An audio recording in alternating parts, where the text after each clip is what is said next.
I don't know how much they're going to want to chat about it tonight. Yeah, no, so I think it'll be good. Thanks. Yeah. Good. Yeah, we're the important ones. Great. Did they just acquire I that need you to other take a thing look for a at while? this. This is the building. I couldn't remember if it was the Brewing parking lot. This is Luna, the Chinese I'll let you know restaurant. what sounds like. And this is the Down to Earth Cafe. Yep. This was acquired Yep. by This is Market. This is and this is Legacy Driveway.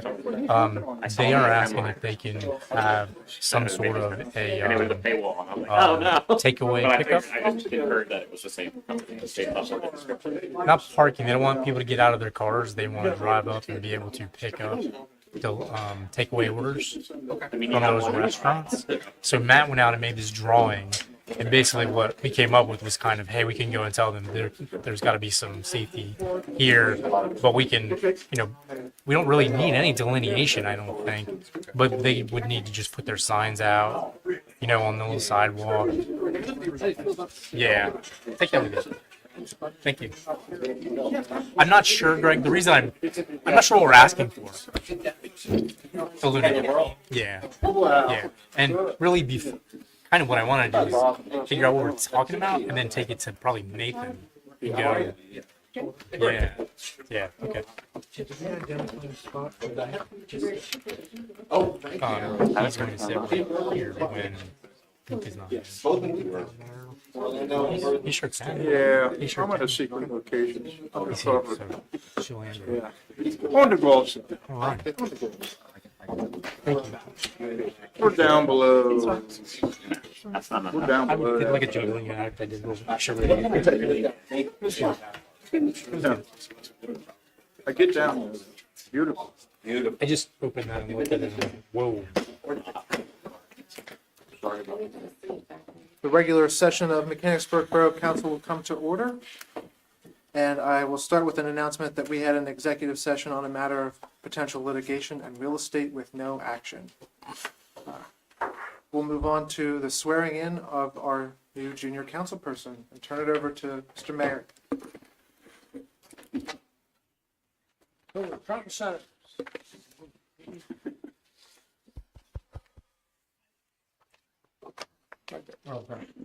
It's okay.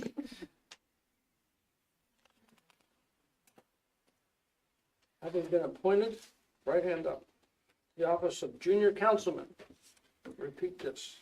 In the Borough of Mechanicsburg, In the Borough of Mechanicsburg, I do solemnly swear I do solemnly that swear I will defend the Constitution of the United States I will defend the Constitution of the United States and the Constitution of the Commonwealth. and the Constitution of the Commonwealth. That I will discharge the duties of my office with fidelity. I will discharge the duties of my office with fidelity. Two down. I need a signature here in the office book right there, please.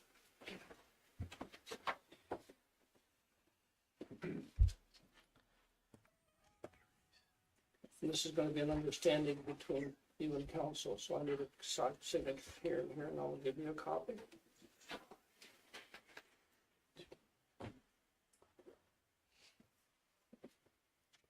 Yes, right there, right, same place, on the X.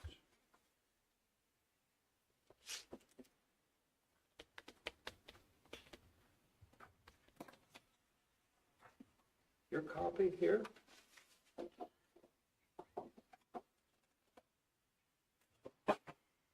I would like to congratulate you.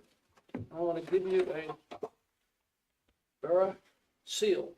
And this is very important because this could be a stepping stone for you into politics. And it could also be a stepping stone into community service. So that is yours. Thank you. Thank you very much. Congratulations. Good luck.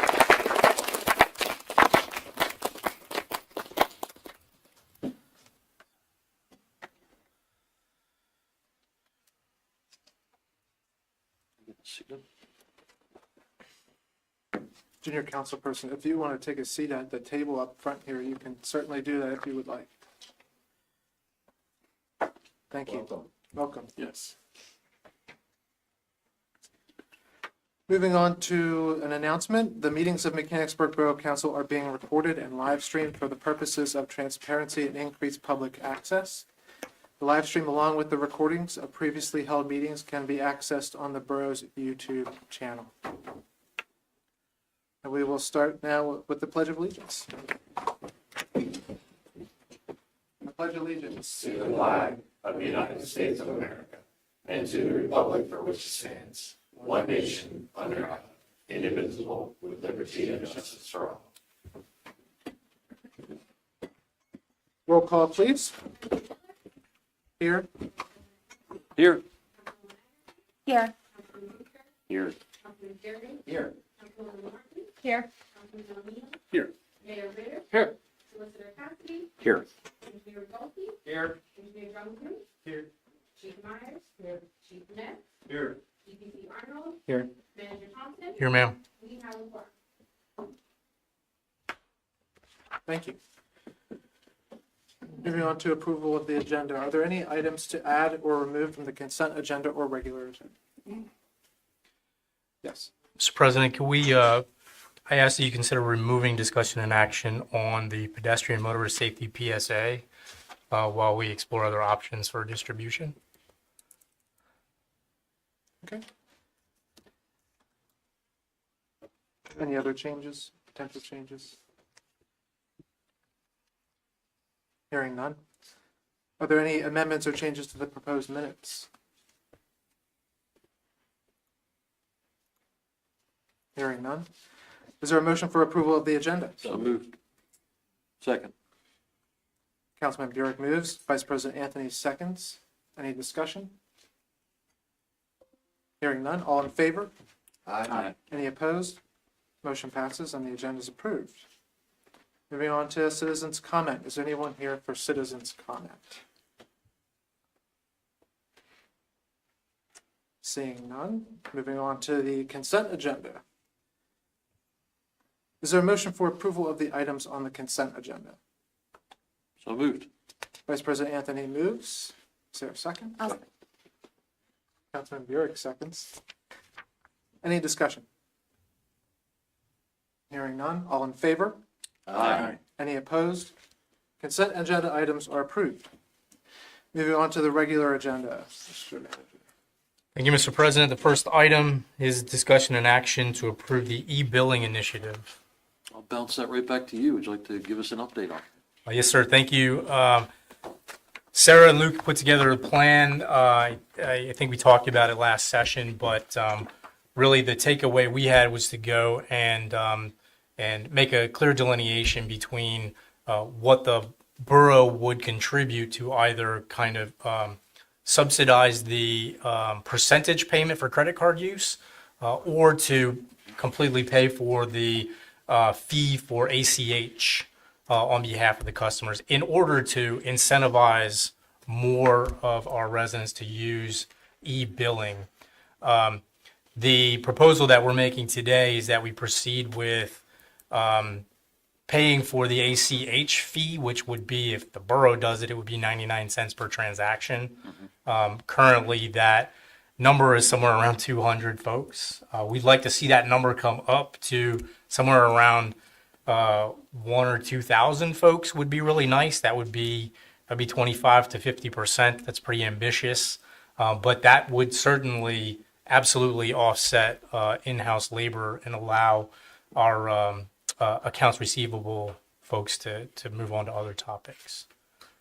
E-billing versus e-payment. Yeah, so the e-billing incentive there was actually the disincentive, which was if you choose not to go on e-billing, that we would begin in 2025 implementing a fee for paper copy of your bill. Now, this is the opposite. This is the e-payment where we're trying to incentivize use of e-payment rather than mailing in checks. And could you just explain the ACH process? Is the borough reaching and grabbing, or is the consumer proactively? This is the borough reaching and grabbing. And it is something that the consumer has to do each time, that the resident has to do each time a bill comes. They have to set up the amount each time before we'll do it. And our numbers right now fluctuate between about 175 and 250 residents per quarter using that process, which is about 7%. Is there a reason we are not presenting tonight, and maybe it's just a practical thing, the use of some other form of payment, i.e. credit card or virtual card? Yeah, it's a good question. The credit card fee is a percentage, and that's why. And because we have commercial properties as well, whose bills are well into the thousands, the percentage payment for that is significant. If the borough were to choose to pay some portion of that, and that's something where paying any partial amount is really not something technologically we have been able to look at with the company. So it's kind of either you're going to pay it all or you're not going to pay any of it. So two more things, sorry. When I call the office, and everybody's so nice there all the time, but what an antiquated system to get on e-billing. Yes. Anything that we're looking at to make that process easier, i.e. some type of interaction with a website or some other method rather than, well, Yeah, we've asked the software vendor to help us with that, but right now, no, that's the way that the system works that we purchased. could it be low tech, easy? Could it be click a button and it sends an email to the borough and you just fill in your name or your address? Sure, like the forms we use online, to sign up, sure, we can implement things like that. Really anything, any means that we have of getting folks to use electronic versions of either billing or payment, we're willing to embrace any of those. So when I called in, I believe Ms. Martin has it. Sorry.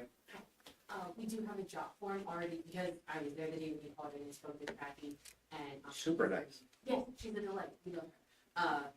Lucas already started a job form for this process, so the same way you would sign up for yard waste, it would be on the website, you would go in, input your email, send, and then you're done as the resident, and you're signed up for e-billing next time. Oh, that's awesome. Yeah. So that's a big improvement.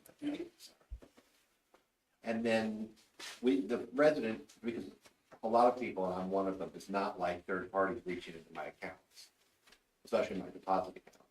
We can still send a check. Yes.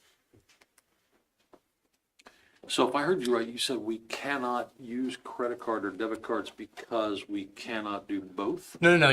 We absolutely, residents can use credit cards. Yes. The difference is if we choose to try to offset some of the fee, Okay. it's a little more difficult calculus. So we're giving them a way to do it ACH with no fee. We're covering that. Or they could choose to use a credit card and pay the fee. if Pay the that's what they fee, wanna do. yes. I love that. I mean, we could technically reimburse the credit card fee up to a maximum limit.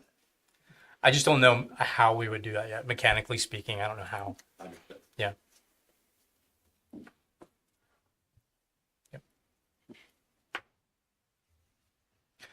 So the recommendation is approve the borough paying the fee, the 99-cent fee, taking that over from the resident for ACH e-billing, and really to begin monitoring that and hopefully be able to report that those numbers go up. We'll certainly start a PR campaign to try to push that so that residents will know that if they use that, it's free of any additional fees. And is there a way to make sure that if they sign up for, the e-billing, the ACH, yeah, just to track it, and make sure that, We can track the numbers, yeah. but they do fluctuate because it's not something that you sign up for and it's always automatic. So it is something where people can choose one time not to do it and one time to do it. So I think Honestly, I mean, from my personal experience, if I could sign up to do it every single time and just click through, that would be ideal. But it does ask me to put my information in every single time. Yeah. So from a customer standpoint, it would be easier if they were able to do it every single time. But this is, I think, a big improvement, especially for the ratepayers to have this, especially when we're going to be asking them to go to e-billing, convenience factor.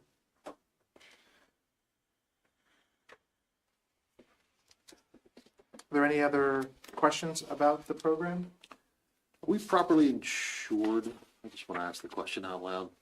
Cyber insurance, that kind of thing for this kind of a thing. somebody hacks our system and taps into whatever. So we do have insurance for cyber events. The term properly, though, I would have to go and make sure I follow up with the insurance folks, but I can get that for you. I will have him define what properly would mean in that case, Okay. and then I'll get back Would to some of that be on the admin system since it's through? you. It would all depend on the scenario, but Scenario. yes, both parties would have to have some liability there. And the bank as well. I do think that we should, if this is approved tonight, we should make it well known that this is an initiative of the borough so that people take advantage of it.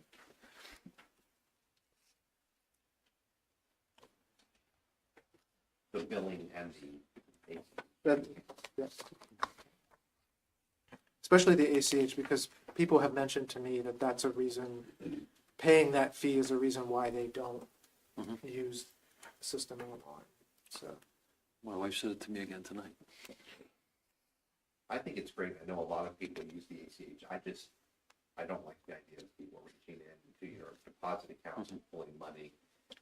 If that deposit account is compromised, that money is missing until that issue is resolved, and that could be quite some time. So people on tight budgets would find that difficult. But we don't seem to have an affordable option for virtual cards or credit cards. It's just the world we live in, I think. It needs to be paid. So at this point, if everybody's comfortable, I would make the motion. Make the motion to approve the recommendation. Yes. I'll second. Vice President Anthony moves and Councilman Burek seconds. Is there any further discussion, questions? Hearing none, all in favor? Aye. Any opposed? The motion passes. Thank you, Mr. President. The next item is discussion and action to approve $3,000 for Strong Towns to provide guidance and overview training in support of the comprehensive plan kickoff. Thank you. Is there a motion? I'll make that motion. Councilwoman Agerton moves. Is there a second? I'll second. Councilwoman Martin seconds. Any discussion? Sir, I put some information in your packets, but I also put something in front of you at your table regarding the suggested presentation format. And this is what they recommend at the national level for small towns that are about to go into a comprehensive planning effort, is to have this talk, both as a public forum talk and then also as a management and leadership talk for the staff about how to work through the small towns, the strong towns concept. And so you'll get a feel for the topics and what their positions are at the national level from what's in front of you. And they also have, for anybody, you guys and the public, they have a pretty robust website that anybody can go look at, that is strongtowns.org. And this would be for a speaker. They only have 6 nationally. This would be for one of those 6 to come physically to the borough and meet with the Comprehensive Plan Steering Committee in a public meeting, and then also to meet in a small group setting with the staff and a couple of key members on communications and public relations, that sort of thing. Have you brought this to us, yes? I did. So have you seen other communities that have used it, or have you heard of other? I have. The national organization has quite a vast communications approach, and I've been through several modules of their training as well. And really, bringing the speaker in presents a view of going through a comprehensive planning effort that's a little bit different way to think about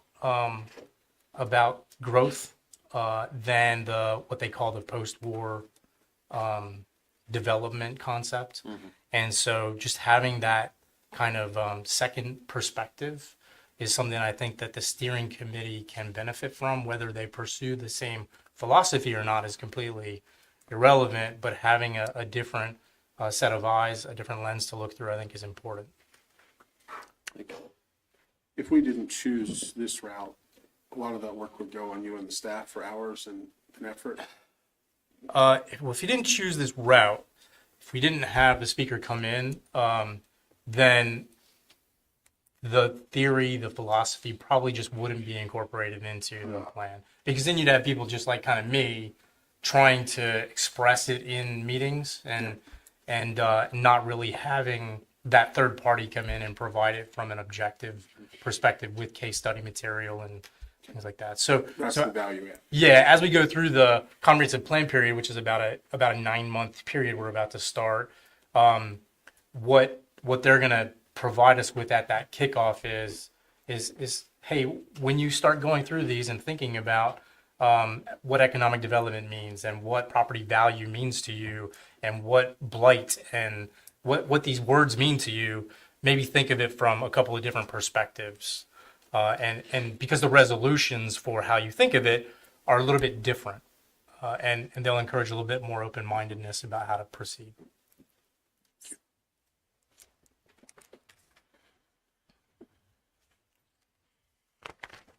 All right, we have a motion and a second. Any further discussion? Hearing none, all in favor? Aye. Any opposed? Motion passes. Public Works and Safety. Thank you, Mr. President. Discussion and approval to release bid package for the 24-25 paving project, sidewalk and curb work. Is there a motion? So Councilman Burek moves. Is there a second? I'll second. Councilwoman Agerton seconds. Any discussion or questions? Can you just kind of clarify, elaborate on this a little bit? Yes, so as part of our, upcoming road program, paving program, the borough is actually obligated to correcting deficiencies with ADA ramps in particular.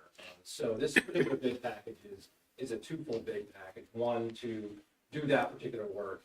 And then also, if you're familiar in the past, where we have done paving projects, we've also implemented a curb and sidewalk improvement program.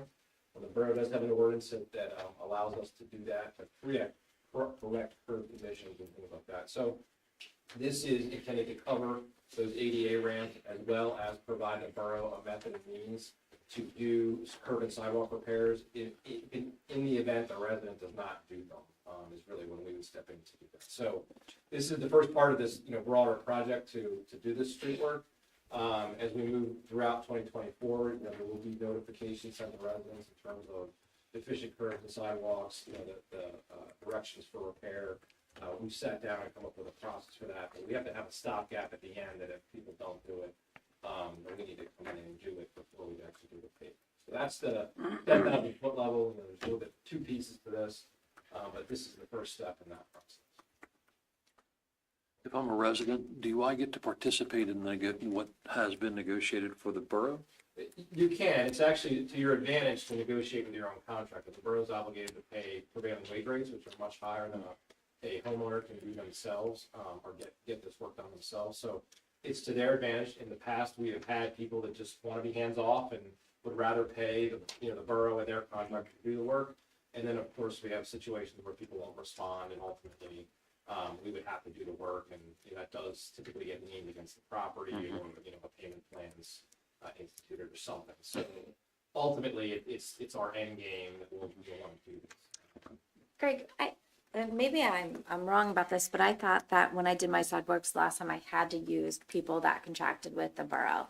I didn't have a You didn't choice. have to, but what happens is that there's usually a handful of contractors that are in town that are easily grabbed, and they know that the borough's thing. So although we don't necessarily, we are intending to have a list of contractors you can use. We will not obligate who you use, but at the same time, we're not contractually obligated to them.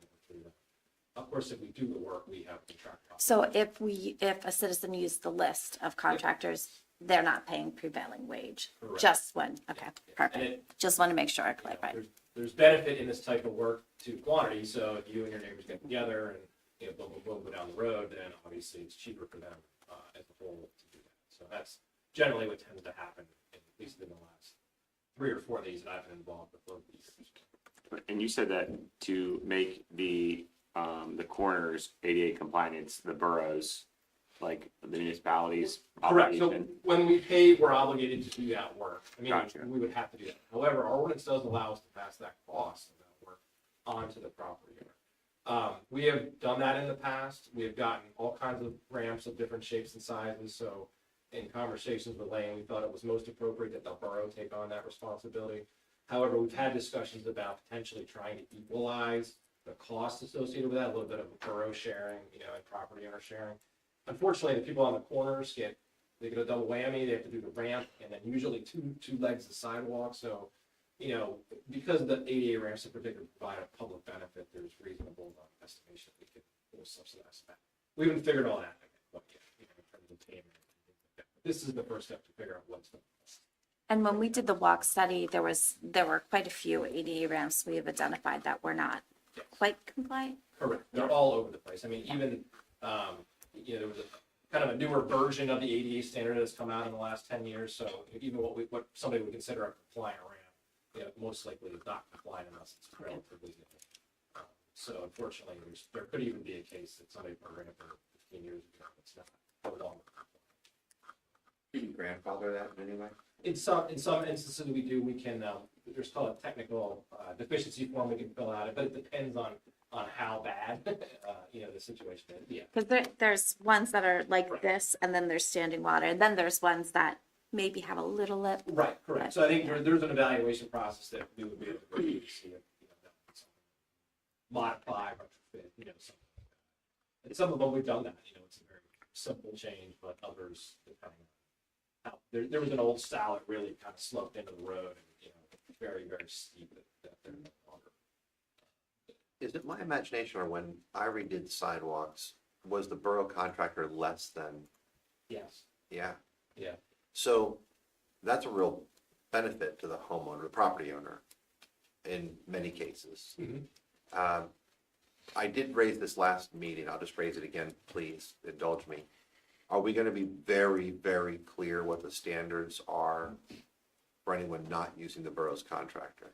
Correct, and actually that's why Ryan's here tonight with me. So we've are currently building out a little bit more, not a little bit, a lot more of direction and guidance as to what we can give to the contractor and say this is what we're after.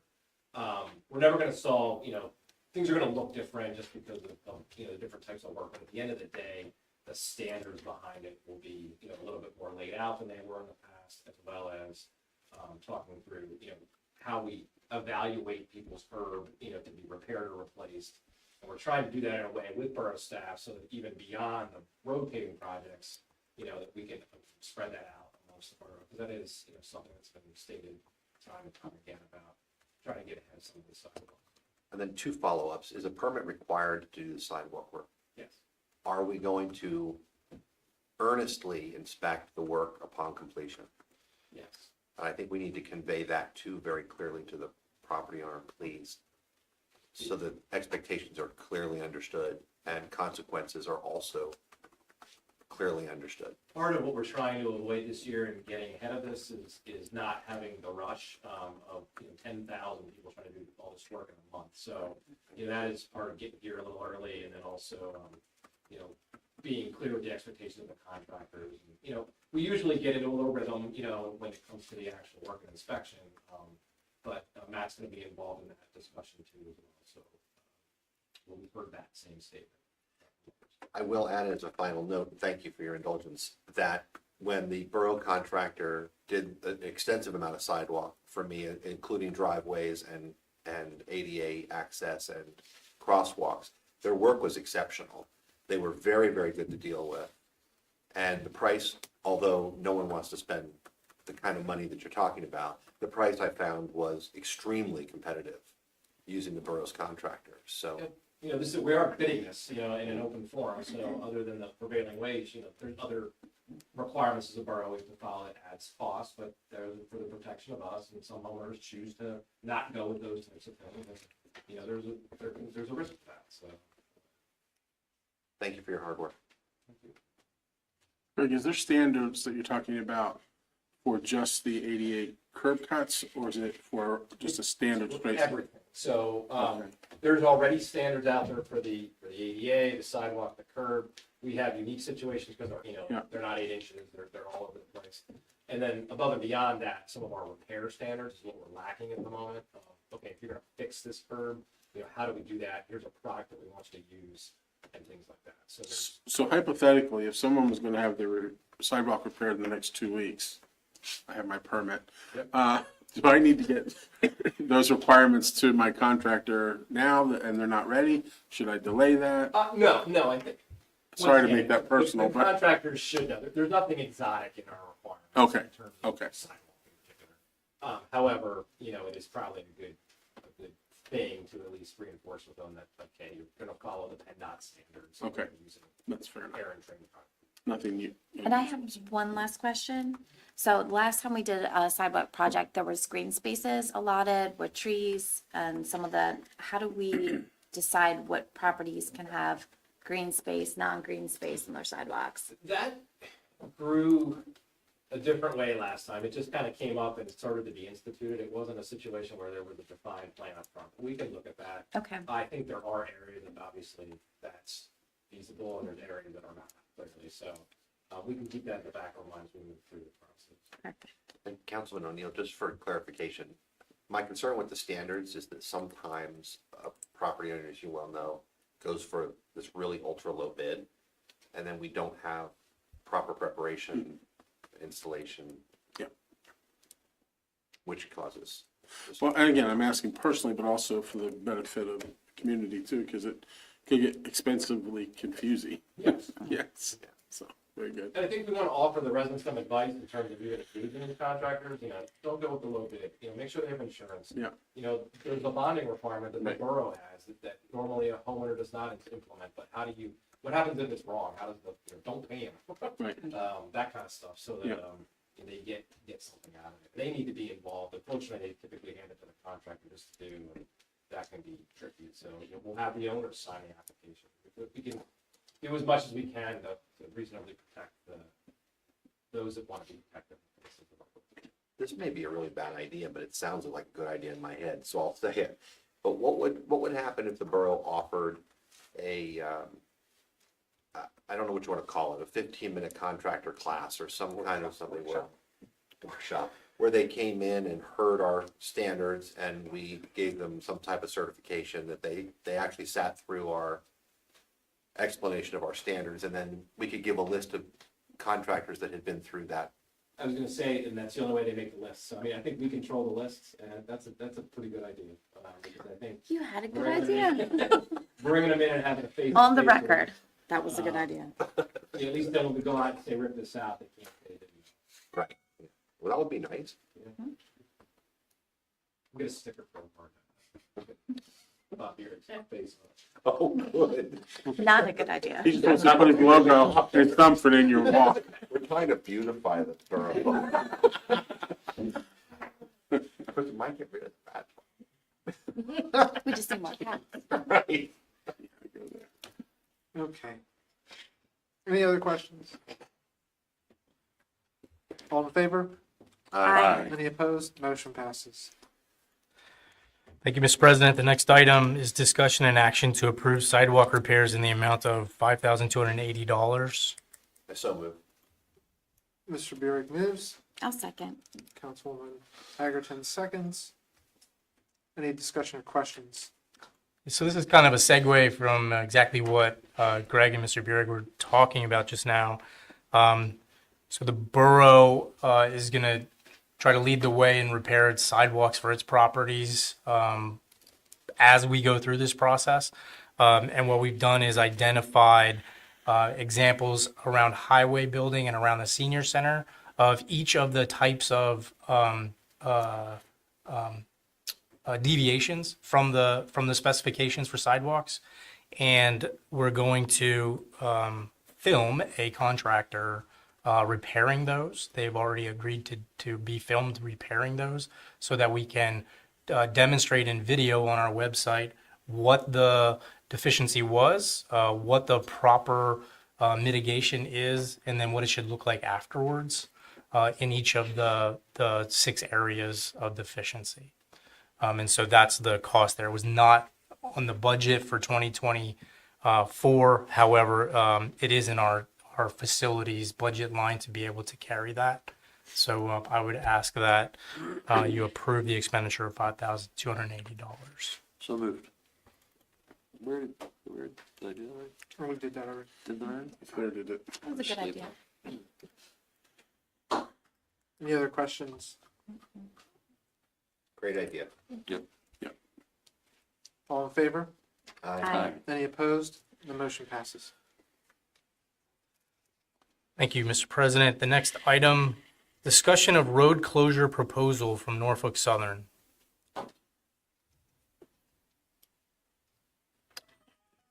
Who's taking it? Um, Members of council, so we were approached by AECom, which is a contractor from Norfolk Southern. There's a program that is associated with closure of rail crossings. It's a program that I believe it's funded by the PBC and also Norfolk Southern. But essentially, the idea is that, obviously a rail crossing is more dangerous than not a rail crossing, and therefore there's a desire out there to reduce the total number of crossings. So we were approached. A gentleman named Gary Lawrence is actually in the audience tonight, so we do have some additional backup in terms of questions a little bit later. But we were approached to see if the borough would be interested in potentially closing any of their rail crossings on public streets. We immediately eliminated a number of them, obviously in terms of state roads and an area of the park, because of course that would limit access, et cetera. But there were 3 ultimately that we thought would be at least worth investigating. So we went out, we had a field meeting with Mr. Lawrence, and also worked through some traffic counts to try to quantify, what kind of traffic these crossings really do see, because of course we have a number of them in the borough, and it seems like they're not used very much, and that is exactly what the traffic counts did, kind of realize that we don't see a whole lot of traffic on there. Now, a whole lot of traffic is a subjective term, and we'll talk about that in a minute, but the bottom line is that there is a program out there that, in exchange for a sum of money, in this case, it's $140,000, that the Norfolk Southern would close 3 crossings here in the borough, and then ultimately, they would be returned to a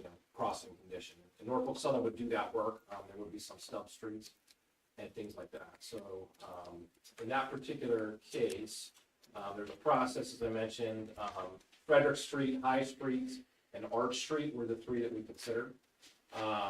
And as an estimate of the actual traffic that we saw, it was anywhere between 300 to 500 cars per day. So that's when you compare that to, say, a Main Street, which is like 1,000, or Walnut Street, it's obviously a pretty low number.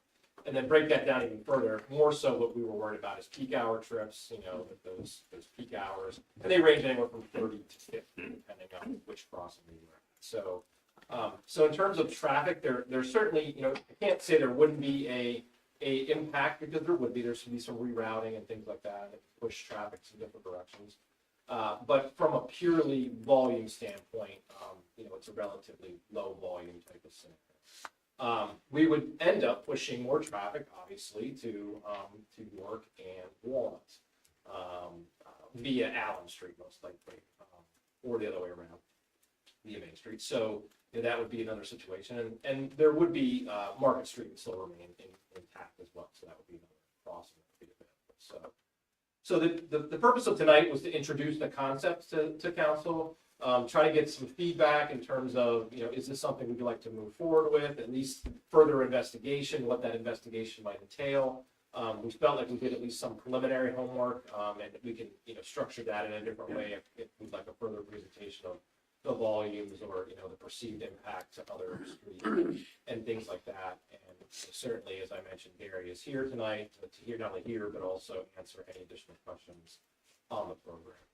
That's great. I have some questions because I love the concept of thinking about safety and not getting cars over there, because I know slowing the trains down, going through town, and making sure we stop. My question would be, when we stop that, what does the restoration of the streets look like? A lot of times when they close streets and they just put those cement barriers up, they look like an eyesore. So would we be returning it to niceness? Like, what would that look like in those I'll areas? ask Gary to come up, but it's my understanding that the limits of the right of way, essentially that pavement would be removed, Okay. so that there would be no physical access across. We did have some conversations about leaving some type of pedestrian crossing there, which is a possibility.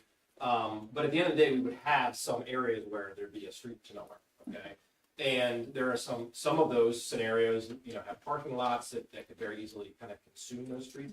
The borough could consider giving those little sections of street up to the adjacent property owners, things like that. But purely from the functional perspective, when Norfolk Southern leaves, it's gonna be a hole, if you will, in terms of the two sides. And then there would be barriers there, at least initially.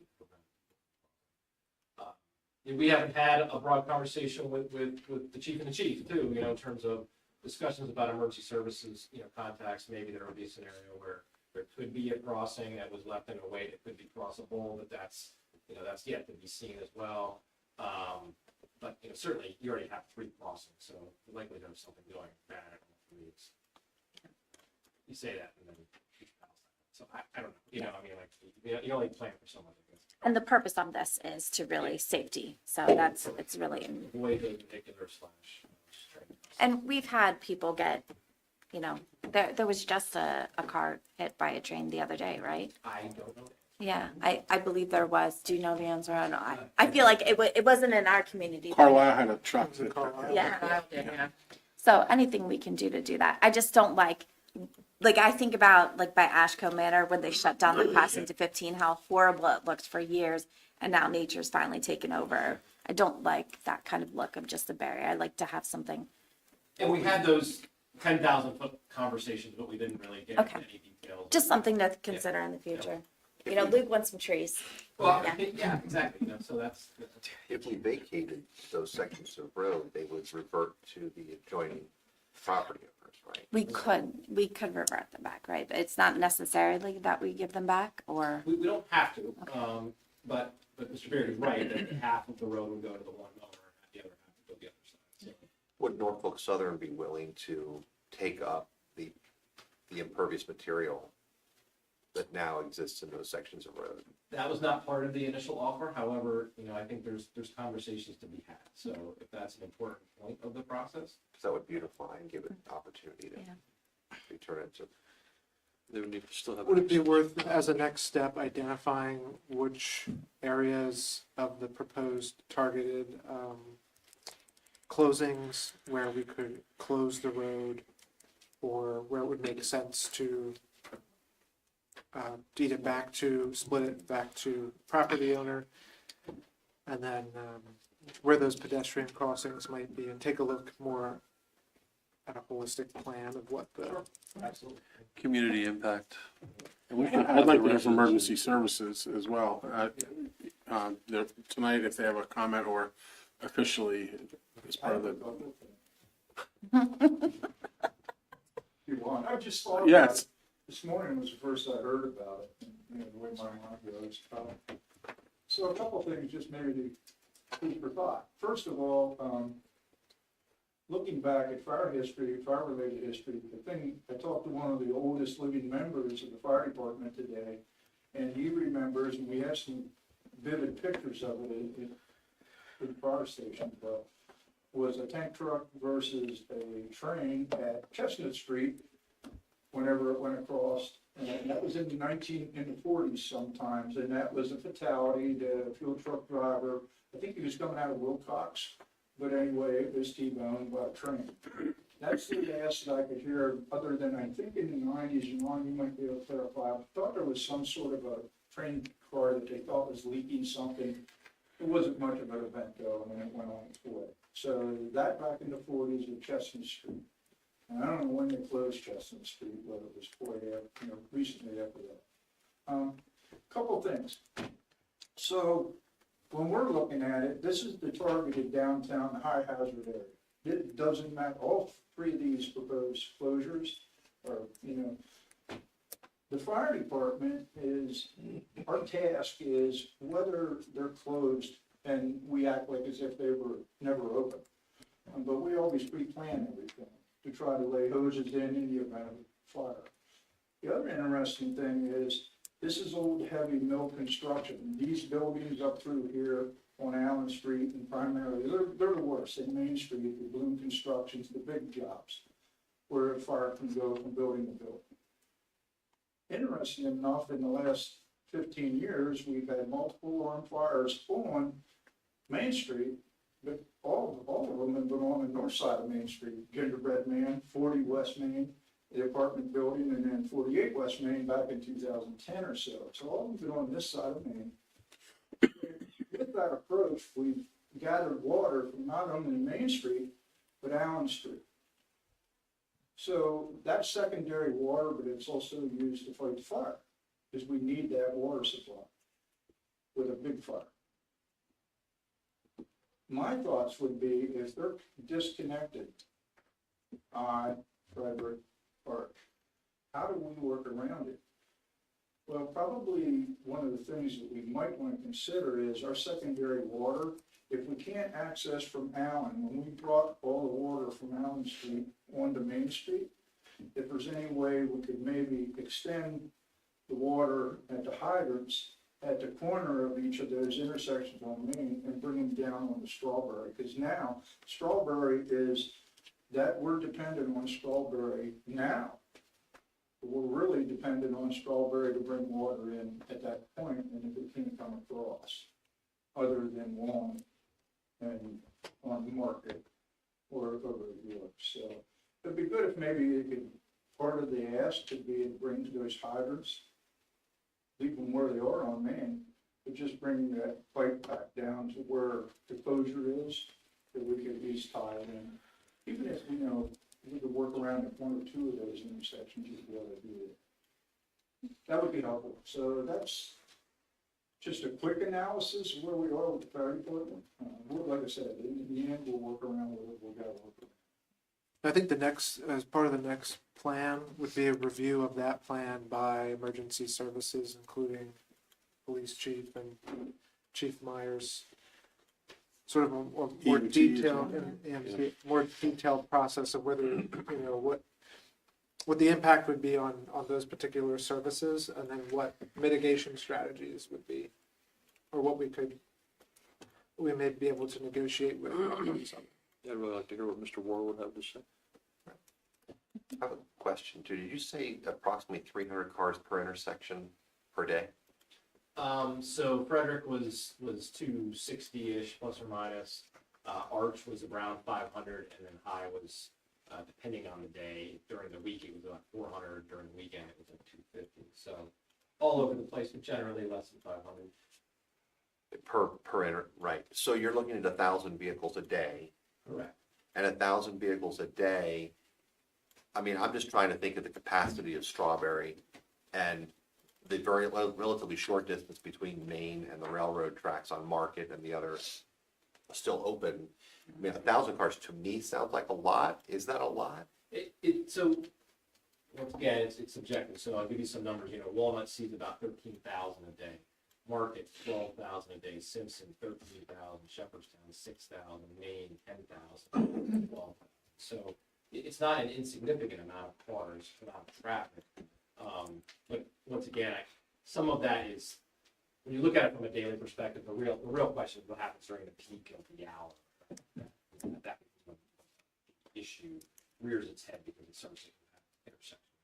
But our traffic volumes aren't gonna go down in the future. They're gonna keep going up. Yeah. And all the peaks for all those were in the afternoon. They were not. Right. I just am kind of imagining where all those cars are going to go. I mean, 500 at Arch. I don't know. It seems like a. I'm worried, I mean, you did mention about pedestrian, maybe have pedestrian crossings. Yeah. That was my big concern, because that just makes all the pedestrians have to cross at the 3 busiest roads, where they might not want to be walking down those roads. Or climb over river. Or climb over river tracks and just cross where there's no crossing, which is even more dangerous.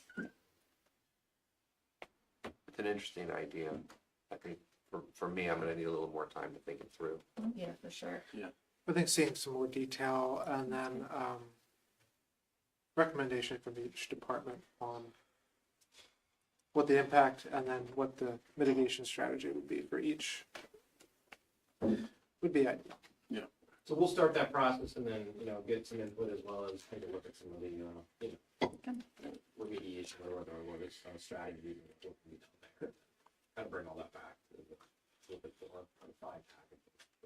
And I don't know, I mean, as far as aesthetics, do they have pictures of railroad crossings that they had closed that, I'm sure we could get. so that we know that they're not gonna look yucky? You came all the way out. Is there anything else you'd like to add? I only came from Philly, so it wasn't too Oh, wow. Did you take the train or the car? Better get back. donated for the turnpike. I appreciate everyone's comments and questions. I'll continue to work with Greg and provide, some more details and answers and hopefully, take us on so we don't have as long as this. Thanks for being here. Thank you for being here. If I could just add something to that, I mean, also work with Gary. The reason we're specifically targeting Pennsylvania is out of the 22 state network of local southern operations, Pennsylvania had the highest number of incidents happening at the public rate license, which means a lot of people are unfortunately getting hit or killed by the train. That's specifically why we're working with PennDOT and also pulling funds from the early system to push these initiatives for Is there an identified reason for that? And is there something we can be doing outside of or in addition to closing the roads? So obviously the safest crossing is one that doesn't exist. So we're working with under FHWA guidance and PennDOT guidance on identifying potential grade crossings that have low daily traffic volumes, things like that. Crossings that are close to other grade crossings. What we're really trying to do here is twofold. Really trying to protect public safety. And also at the same time, all these grade crossings, anytime that they're upgraded to do $6 million+ to do that. We're trying to make our inventory crossings that have a long-term impact to the community. I don't think, at least on our end of the table, for some of these grade crossings that are 300 or 400 feet across from each other, there's not really, at least from our perspective, a good case to be made for spending $1 million on 2 grade crossings a couple hundred feet away. When we could spend that on 1 grade crossing and make it really Cadillac grade crossing. That's certainly understandable. It's just the unintended consequences of 1,000 vehicles now making it onto relatively short roads. I mean, I have to say I'm a little leery so far. I'm open, but I mean, you see a lot of traffic. I would be very happy to hear the whistle less. I like it, I like it. Yeah, you don't live right there. I found them. Now it's at, now it's at. I would like the train not to be going past every time I'm late to work too. So that would be really helpful. You guys writing all this down? 300 feet is just enough to hit the accelerator to beat it to the next car. Well, and I'll tell you that my experience watching people, they do not wait for those gates to go up. No. I'm always shocked by it. I'm shocked by the amount of people that stop on a train track, like Yeah. at a red light. I'm like, what are you doing? That's scary. You were gonna say? Oh, I was just gonna say, unfortunately, we're seeing now more incidents at the grade crossings with the 100 crossings without. So people are finding any way possible to get around gates. So no matter the safety device we're putting out, obviously, best crossings. Yeah. So we're just trying to make reasonable suggestions to grade crossing. We're certainly not trying to come into a town and remove all your grade crossing or anything like that. We're looking to work with you guys on identifying a few that maybe are underutilized and make a lot of sense. If we can get strawberry paved. 1,000 cars a day. Are we good? Any other discussion? Are we good on the direction, at least in terms of getting more information? Sounds good. Right. Glad it came up. Moving on to property, parks, and recreation. So the next item on the agenda, update on the purchase of 219 East Main Street. Right now, we are in the middle of some administrative processes that were a little unexpected. And so for the next meeting, I'll be updating the timeline.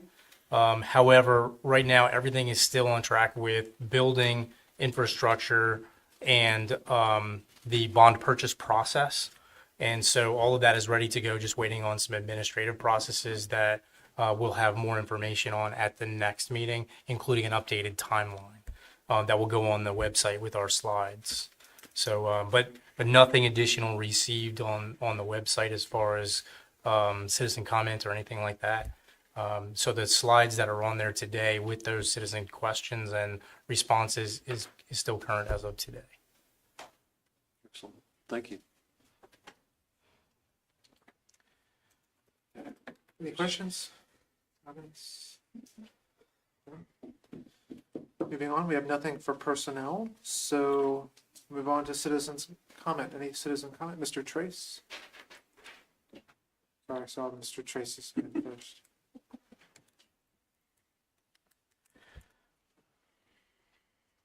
Ron Trace, 304 North Arch Street. Let's see. This has to deal with the Norfolk Southern possibly closing the, not only is it going to be a problem for first responders, because there's quite a few of us who use Arch Street when we respond to calls. That means we would have to go to either Market Street or Walnut Street. As many of you know, I do a lot of walking in town with my dog. Tonight, our route took us along Walnut Street. When we got to Walnut and Portland, the signals came down for the railroad crossing. Traffic backed up all the way to Portland Street until they went up again. There was lots of vehicles, we walked all the way up to the sunup, I guess it is, before we turned onto Allen Street. There was a lot of vehicles that were waiting to try to get on to Walnut Street, and they couldn't because of all the traffic that was on Walnut Street, and they were not letting them out. I think it's going to be a lot more over usage of a Walnut Street and all like that. When you start taking away these crossings, I think you're going to have a lot more problems for a corporation that makes billions of dollars in profit every year. For them to save a couple million, is it worth it? I think one of the things is if you're going to go farther into this process, you better start surveying everybody along those streets who are going to be affected by it, and what is it going to cost them? Thank you. Thank you, Mr. Trace. Ms. Hawker?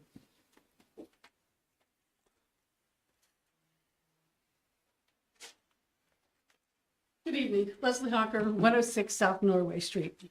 I would like to echo the concerns and cares and comments from the folks here this evening.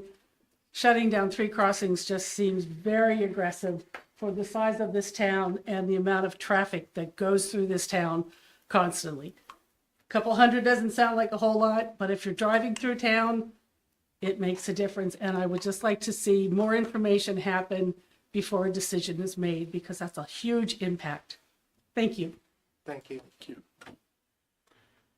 Any other citizens comment this evening? Mr. Stoner?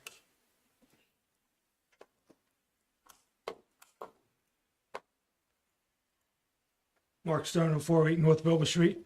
I wasn't going to say nothing, but I'm going to echo Ron and Leslie's comments. And Bob, what you say. Does anybody realize the impact it's going to have on Strawberry Avenue alley? You're going to have to rebuild that street, that alley, from one end to the other, because you're going to have 1,000 cars using that road. Am I right, Bob? You see it all the time. You know how many cars go up and down that alley now. Well, and you ain't traveling that too much then. But you're going to have a major impact. That means reconstruction of that alley, which is going to cost you millions of dollars, not just saving $1 or $2 million for them. It's going to cost the borough millions of dollars to redo that alley, because it's going to get torn up. It's being torn up now. And you add another 5 to 1,000 cars on that alley, it's going to be torn up. And people ain't going to like it sitting in traffic at Walnut and Market Street, because right now, I echo Ron, and Ron, I've also seen him back up all the way to Northside School at the rush hour. So now you're going to dump another 1,000 cars on the Walnut and Market Street. Market Street gets backed up to Green Street every night. guys gotta go out and look, see where traffic is at every night. I travel it. I see it. Thank you. Thank you, Mr. Stoner. Any other citizens comment?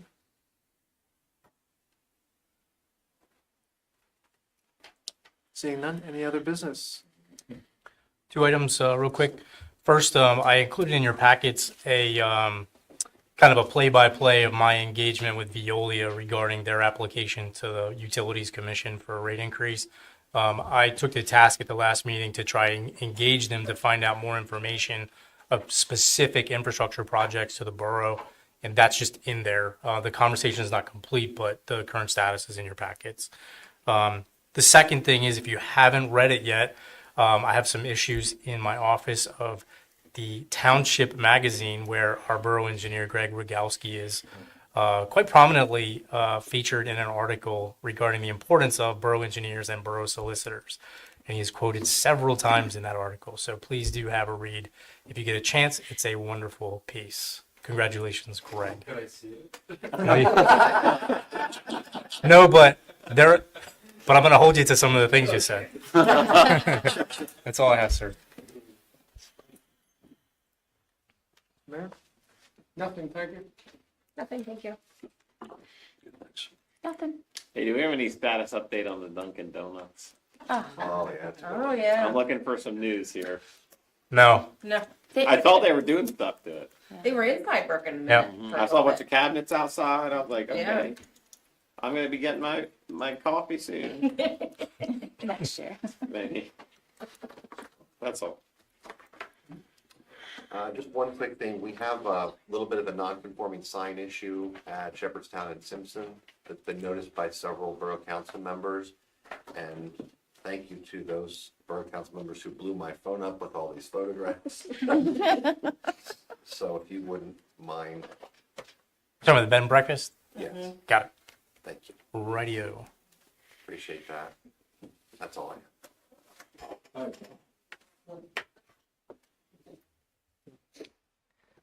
We're adjourned.